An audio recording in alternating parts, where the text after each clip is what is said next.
कर्क राशि मई 2025 का महीना आपके लिए कैसा होने वाला है। जय माता दी दोस्तों, आप सभी का स्वागत है हमारे YouTube चैनल अमृता एस्ट्रो में। और आज की इस वीडियो में मैं बात कर रही हूं मई के महीने के राशिफल के बारे में। देखिए, इस वर्ष की शुरुआत से ही इस मई के माह की चर्चा चल रही थी कि मार्च में शनि का राशि परिवर्तन होगा और मई के माह में राहु, केतु और बृहस्पति जैसे ग्रहों का राशि परिवर्तन होगा, जो काफी अहम होता है। गोचर के हिसाब से देखें तो हमारे जीवन पर उसका विशेष रूप से प्रभाव देखने को मिलता है।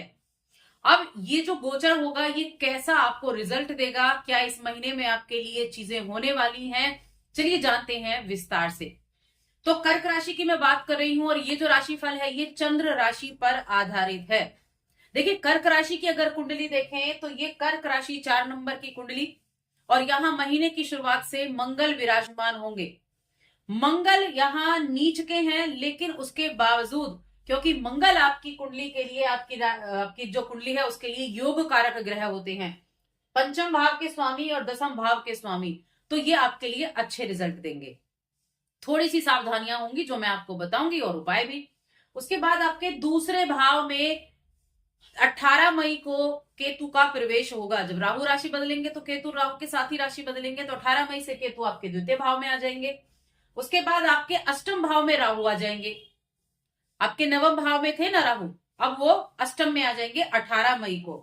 उसके बाद आपके नवम भाव में शनि और शुक्र रहेंगे 18 मई के बाद। आपका जो 10th हाउस है वहां सूर्य होंगे, उच्च के बैठे हुए हैं और 14 मई को राशि बदलकर आपके 11वें घर में जाएंगे। और बुधदेव 7 मई को राशि बदलकर आपके 10th हाउस में आएंगे और इस महीने के अंत में फिर 11वें भाव में जाएंगे। मैं कहूंगी सूर्य के लिए ये दोनों ही स्थितियां अच्छी बनी हुई हैं, चाहे वो 10वें भाव में हो चाहे वो 11वें भाव में हो। 10वें भाव में आपको उच्च के रिजल्ट देने वाले सूर्यदेव साबित होंगे। आपके 12वें घर में गुरु बृहस्पति प्रवेश करने वाले हैं 14 मई को। 14 मई तक वो आपके 11वें घर में होंगे, उसके बाद आपके चले जाएंगे 12वें घर में। तो ये तो है ग्रहों की स्थिति। अब ये रिजल्ट कैसा देंगे उस पर बात कर लेते हैं। तो आगे बढ़ने से पहले छोटा सा निवेदन, चैनल पर पहली बार आए हैं, अभी तक चैनल सब्सक्राइब नहीं किया है तो चैनल सब्सक्राइब जरूर कर लें। कुंडली दिखाना चाहते हैं तो स्क्रीन पर नंबर मिल जाएगा, वो आप हमें व्हाट्सएप पर मैसेज कर सकते हैं। तो देखिए, राशिफल की बात की जाए, सबसे पहले मैं बात करूंगी आपकी कुंडली के लिए मंगल देव की, क्योंकि मंगल आपकी राशि में विराजमान है पूरे महीने। अब देखिए, मंगल बेशक नीच के हैं, लेकिन मैं कहूंगी नीच का ग्रह होता है, थोड़ा प्रॉब्लम क्रिएट करता है, लेकिन उतना ज्यादा आपके लिए इस नीच के ग्रह से प्रॉब्लम नहीं होने वाली है। हाँ, जो मंगल के कारक तत्व हैं जैसे गुस्सा आना, ये मंगल का है। किसी से लड़ाई झगड़ा कर लेना, विवाद कर देना, ये मंगल का है। राशि में बैठे हैं तो थोड़ा बस इस मामलों में उग्रता दिखा सकते हैं, वरना ये आपके लिए योग कारक ग्रह हैं, आपके पंचम और आपके कौन से दसम भाव के स्वामी, दसम भाव के कारक भी हैं। तो नीच के होकर भी आपके लिए अच्छे हैं। आपके बस पार्टनर के साथ थोड़ा धैर्य से काम लेना है, वरना आपको अच्छी प्रोग्रेस आपको देखने को मिलेगी। आपका कुछ बदलाव भी हो सकता है, कुछ ट्रेवल वगैरह भी हो सकते हैं, आपके कार्य क्षेत्र में आप अच्छे रिजल्ट प्राप्त कर सकते हैं। बस थोड़ा सा धैर्य, गुस्से पर काबू रखना है, किसी से वाद विवाद नहीं करना है, फिर आपके लिए मंगल अच्छा रिजल्ट देने वाले हैं। अब दूसरी हम बात करते हैं राहु के मामले में, क्योंकि राहु का गोचर बड़ा मायने रखता है। राहु अभी आपके नवम भाव में बैठे हुए थे 18 मई तक, और यहां पर शनि, शुक्र, राहु और बुध पिशाच योग बना रहे थे, क्योंकि शनि, राहु और शुक्र तीनों मिलकर पिशाच योग बनाते हैं, जो 18 मई को खत्म होगा। नवम भाव में जब तक ये है तब तक थोड़ा ध्यान रखना है, लेकिन उसके बावजूद क्या, क्योंकि अष्टम में जाने वाले हैं राहु। तो देखिए, अष्टम में राहु अच्छे नहीं होते, अच्छे नहीं माने जाते, कुछ चीजों के लिए अच्छे माने जाते हैं। पहले मैं उन्हीं की बात कर लेती हूँ किन चीजों के लिए अच्छे माने जाते हैं। साथ में डरने की भी आवश्यकता नहीं है, क्योंकि देखिए, आपकी जो जन्म पत्रिका जिसको हम नेटल चार्ट बोलते हैं, उसमें राहु की पोजीशन क्या है ये बहुत डिपेंड करता है गोचर पर और उसके रिजल्ट पर। राहु माना आपकी कुंडली में अच्छे भाव में बैठे हैं, 11वें में बैठे हैं राहु, राहु आपके तीसरे में बैठे हुए हैं, तो आपको 10th में बैठे हुए हैं, तो आपको अष्टम भाव में रहते हुए भी वहां से बहुत कुछ अच्छे रिजल्ट दे सकते हैं। अब पहले मैं कुछ पॉजिटिव चीजों के बारे में बात करूंगी कि किन चीजों के लिए अष्टम में राहु अच्छे हैं। तो देखिए अष्टम भाव क्या है, गुप्त रहस्यमय भाव है। रहस्य क्या, गुप्त है, जिसको किसी को बताया नहीं जाता। एक ऐसा गूढ़ रहस्य, एक ऐसा चीजें जिसको आप बस सोचते जाओ या जिसमें आप सिर्फ रिसर्च करते रहो, तो क्या चीजें आपके लिए बेनिफिट देने वाले रहेंगी। ये आपके लिए इस समय अवधि में जो रिसर्च के कामों से जुड़े हुए हैं उनके लिए अच्छा रहेगा। जो ऑकल्ट से जुड़े हुए हैं उनके लिए बहुत अच्छा रहेगा। आप किसी डाटा साइंस से हैं, राहु के चीजों से हैं, टेक्निकल फील्ड से हैं, उनके लिए अच्छा रहेगा राहु। देखिए राहु के बारे में कहा जाता है अष्टम भाव गुप्त धन का भी है, गुप्त चीजों को करने वाला। कई बार होता है छप्पर फाड़ कर पैसा मिला, यानी कि बहुत अचानक से पैसा मिल गया, तो उसके लिए एक तो कुंडली में अच्छा धन योग होना जरूरी है, राजयोग होना जरूरी है, तब वो अचानक से चीजें बदलती हैं। लेकिन हाँ, अचानक से चीजें जरूर होंगी। हो सकता है आपका अचानक से कुछ एस्ट्रोलॉजी का मन कर जाए, कुछ ऑकल्ट में आप आ जाए, कुछ धर्म से जुड़ी हुई चीजें आप करने लगे। चाहे आप गीता ही पढ़ें, चाहे आप धर्म से जुड़े हुए ग्रंथ ही पढ़ना शुरू करें, लेकिन ये भी आपको 8वें भाव के रिजल्ट देता है, क्योंकि अष्टम भाव एक्टिव हुआ। अब ये क्या करेगा, इस समय रिसर्च में सक्सेस दिलाएगा, ऑकल्ट में सक्सेस दिलाएगा। कुछ इन्वेस्टमेंट कर आप कर सकते हैं, कुछ इन्वेंट आप कर सकते हैं, कुछ नई खोज कर सकते हैं, और साथ में स्पिरिचुअल आप रह सकते हैं इस समय अवधि में। लेकिन साथ में चीजें रिस्की भी हो जाती हैं, क्योंकि देखिए एक होता है कि आप रिसर्च कर रहे हैं, लेकिन सही चीज पर रिसर्च कर रहे हैं या गलत चीज पर रिसर्च कर रहे हैं। साथ में कुछ ऐसी चीजें भी हैं कि गुप्त चीजें क्या है कि आप किसी ऐसे चीजों पर काम कर रहे हैं जो आप किसी को बता नहीं सकते। तो इस चीज का खास तौर से ध्यान रखें, इस चीज का खास तौर से ध्यान रखना है।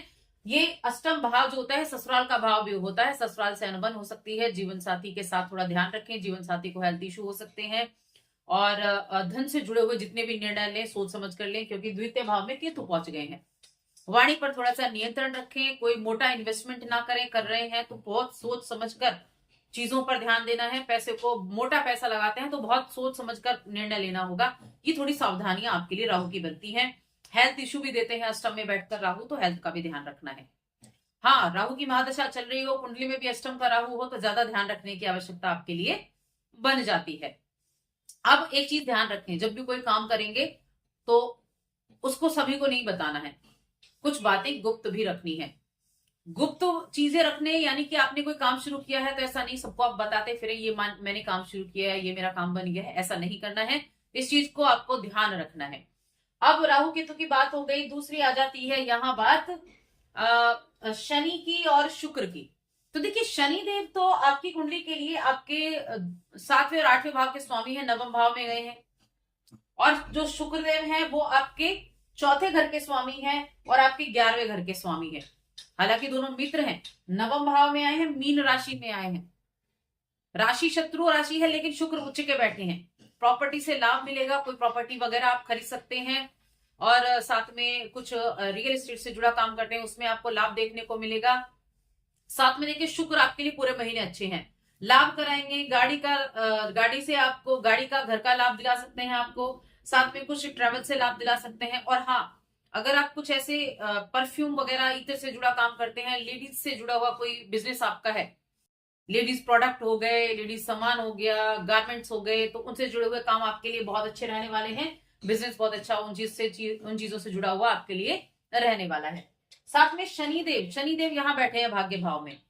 वैसे देखिए भाग्य भाव में भी शनि को अच्छा माना जाता है, क्योंकि हमारे जीवन में काम, क्रोध और लोभ, ये 3 चीजें हैं जिसमें जो नवम शनि होते हैं ना, वो इन तीनों चीजों पर कंट्रोल करते हैं। एक तरह से देखा जाए तो अच्छे होते हैं। 1 2 3 लोभ पर आपको यहाँ पर कंट्रोल कराया, साथ में यहाँ पर काम और क्रोध पर आपको कंट्रोल कराया। तो शुक्र जो शनि है वो कहीं ना कहीं अच्छे भी होते हैं, लेकिन जब दृष्टि इनकी तीसरी जाती है तो सोच समझकर काम करना होता है शनि की वजह से।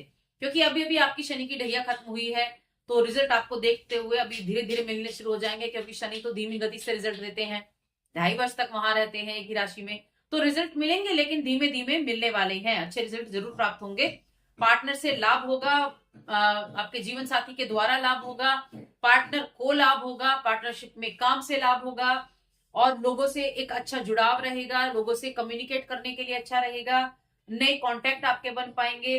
लेकिन हेल्थ का ध्यान रखें, गुस्से पर ध्यान रखें। गुरुओं का आप सम्मान भी करते दिखाई देंगे। वाणी पर थोड़ा नियंत्रण जरूर बनाकर रखें।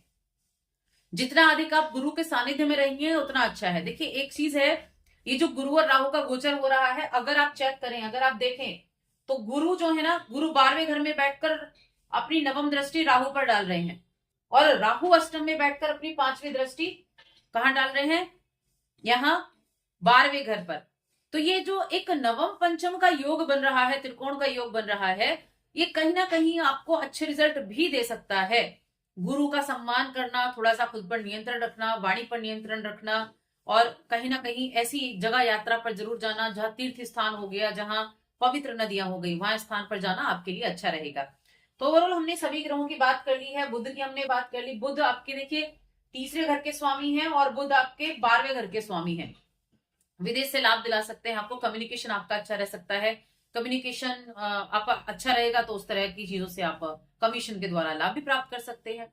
तो ये ओवरऑल चीजें हो गई हैं आपके जीवन से जुड़ी। वैवाहिक जीवन, प्रेम जीवन की बात करूं तो वैवाहिक जीवन थोड़ा ध्यान रखना है, प्रेम जीवन में भी थोड़ा सा ध्यान रखना होगा, पर गुस्से पर नियंत्रण, बस और कुछ नहीं।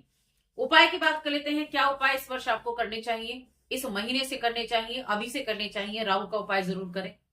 मछलियों को दाना डालना, भगवान शिव की आराधना करना सबसे बेस्ट आपके लिए रहेगा। भगवान शिव की आराधना करें, ओम नमः शिवाय का जाप करें और शिवलिंग पर प्रत्येक दिन अभिषेक करना शुरू कर दें। पहली चीज। दूसरा है आप विष्णु सहस्त्र नाम का पाठ करें। ये 2 उपाय आप कर लें बस। और आज की इस वीडियो में इतना ही। वीडियो कैसी लगी कमेंट करके जरूर बताएं। जय माता दी।